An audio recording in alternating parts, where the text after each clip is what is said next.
Backrooms may seem like a slow burn that amounts to nothing, but it's actually one of the most honest depictions of spiritual bondage that I've ever seen.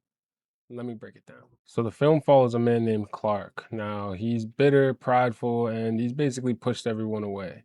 So now he's alone, isolated, living in his failing furniture store.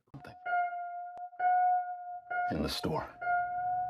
Now, the only person who's trying to help him is his therapist, Mary. Now, of course, that name Mary is significant because she's the mother of Jesus, right? So, of course, she's the one that's trying to help him. But anyway, basically, she says something pretty important early on.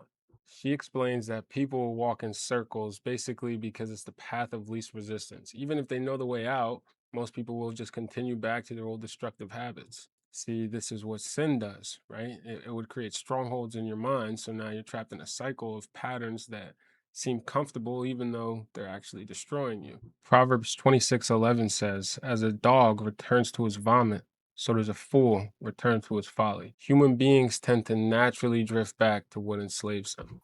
Clark, where are we? One day, the power in Clark's building goes out. So, in an effort to try and figure out the problem, he actually discovers a portal which leads him into the back rooms.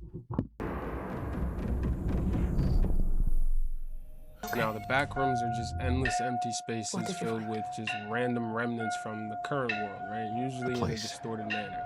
So now this is important because the back rooms, they represent Clark's mind. I found a place. It's just a maze of all his unresolved trauma and memories that he will not confront. So now let's get into spoilers, right? So Clark, he goes to Mary and he tells her about what he saw in the back rooms. And at first she doesn't believe him. So he goes to the only people in his life, his employees, and he gets them to come along with him to try and document everything. I'm not saying I don't believe you. Okay, I'm gonna come back here with proof. But during the exploration, both of them are killed by a mysterious entity. Clark, what is this? That's what I'm trying to figure out. So now remember, the back rooms represents his mind, right? So basically, the two people that were left in his life, just like everyone else, they got consumed by his mind. So now Clark, he's trapped in the back rooms, and Mary finds out that he's missing. So she goes there to try and find him.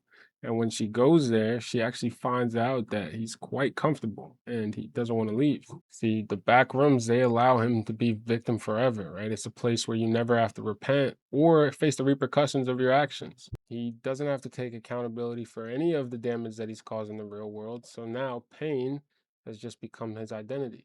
John 3:19 says that men were lovers of darkness rather than light because their deeds were evil. See, this would be Clark, right? He's avoiding the truth because the truth will require him to change. And he just feels he's too far gone. But see, Mary still tries to give him another chance, right? She calls him out and explains to him what he needs to do and how he should just face accountability. But he doesn't want to do it.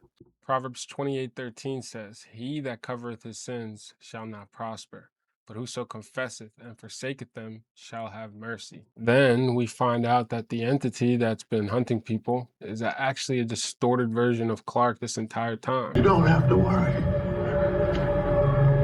She says we don't need to change. And eventually it just consumes him. And that's basically the whole message of the film, right? Clark spent his whole life avoiding responsibility and conviction. And the very same version of himself that he refused to confront ended up just consuming him.